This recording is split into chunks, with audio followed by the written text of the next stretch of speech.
என்ன நல்ல செய்தி வேண்டும் என்று உன்னுடைய மனதிலும் பிரார்த்தனையிலும் நீ தெளிவாக இருந்ததால் அந்த நற்செய்தியை இப்பொழுது நீ பெறப்போகின்றாய். தொடர்ச்சியான நல்ல எண்ணங்கள் மனதில் அது வரும், அது கிடைக்கும், அது நடக்கும் என்ற நம்பிக்கையை நீ வளர்த்ததால் இப்பொழுது அந்த நல்ல செய்தி உன்னை தேடி வரப்போகின்றது. ஆன்மீக வழியில் முழுவதுமாக ஒத்துழைப்பை நீ கொடுத்ததால் அந்த தியானத்தின் மூலமாக, உன் மனதின் தியானத்தின் மூலமாக உனக்கு இப்பொழுது அந்த நற்செய்தி கிடைக்கக்கூடிய வாய்ப்பை நீ பெற்றிருக்கின்றாய். உன் மனதோடு அனுதினமும் பேசினாய். எந்த விஷயம் இப்பொழுது உனக்கு கிடைக்கப் போகின்றதோ, மனநிறைவோடு சந்தோஷமாக எனக்கு நன்றி சொல்ல போகின்றாயோ, அதை பற்றிய எண்ணங்கள் நாளுக்கு நாள் உனக்கு அதிகமாக இருந்ததால், அதன் மீதான முயற்சிகள் உனக்கு வலுவாக இருந்ததால் இந்த கட்டத்தை நீ எட்டி இருக்கின்றாய்.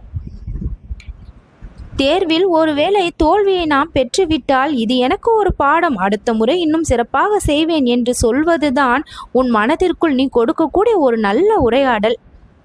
இப்பொழுது தோல்வியை தழுவிவிட்டோமே, இனி எப்படிதான் நாம் முயற்சி செய்து படிப்பது, எல்லாம் வீணாகிவிட்டது என்று எதிர்மறை எண்ணங்கள் இருந்தால் அது ஒரு நல்ல எண்ணத்தின் வெளிப்பாடு ஆகாது.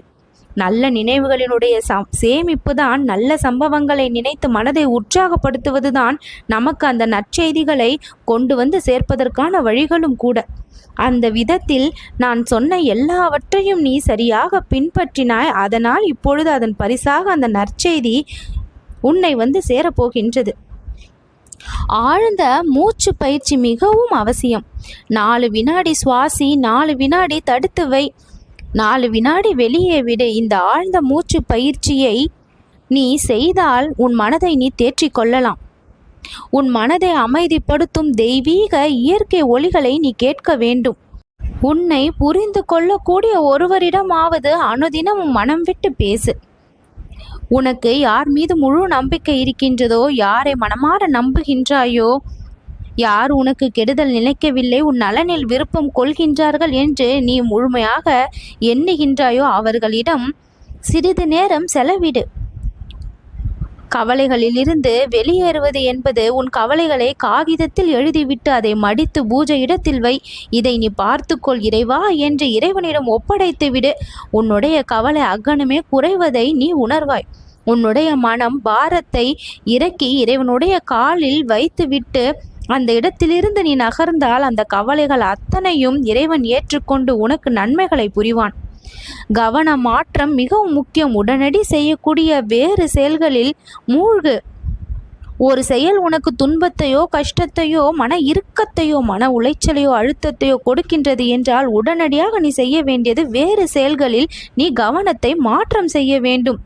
அதையே பிடித்து கொண்டு நிற்பதால் தான் மேலும் அந்த துன்பத்தில் சிக்கிக்கொண்டு தவிக்கின்றாய். அந்த துன்பத்திலிருந்து இப்பொழுதே வெளியே வா. மாற்றத்தை நீ கொண்டு வா. பலமாக உன்னை நீ மாற்றிக்கொள். தோல்வியை பயப்படாமல் எதிர்கொள். தோல்வி வந்தால் அதிலிருந்த பாடத்தை கற்றுக்கொள். உடல் வலிமை மன வலிமையை தரும். தினமும் நடை, தினமும் யோகா, தினமும் சூரிய நமஸ்காரம், இவற்றை நீ செய்தால் உன்னுடைய உடல் ஆரோக்கியத்தை பெறும். அறிவை வளர்க்க புதிய விஷயங்களை கற்றுக்கொள்ள எப்பொழுதும் தயங்கக்கூடாது. புது புது விஷயங்களை நினைத்து சிலர் பயப்படுகின்றார்கள். ஆனால் அறிவை வளர்க்க புது விஷயங்களையும் கவனத்தை செலுத்துவது தவறு கிடையாது. சந்தோஷமாக இருப்பது சிறிய சிறிய விஷயங்களில் கூட மகிழ்ச்சியை காண்பது. பிறரோடு ஒப்பிடுவதை நிறுத்துவது, நன்றி கூறும் பழக்கத்தை வளர்த்து கொள்வது, இவை எல்லாம் தானாக நீ சந்தோஷமாக இருக்கக்கூடிய சூழ்நிலைகளை எல்லாம் உருவாக்கி தரும். நற்செய்தி உன்னை வந்து சேரும். நல்லது நடக்கும்.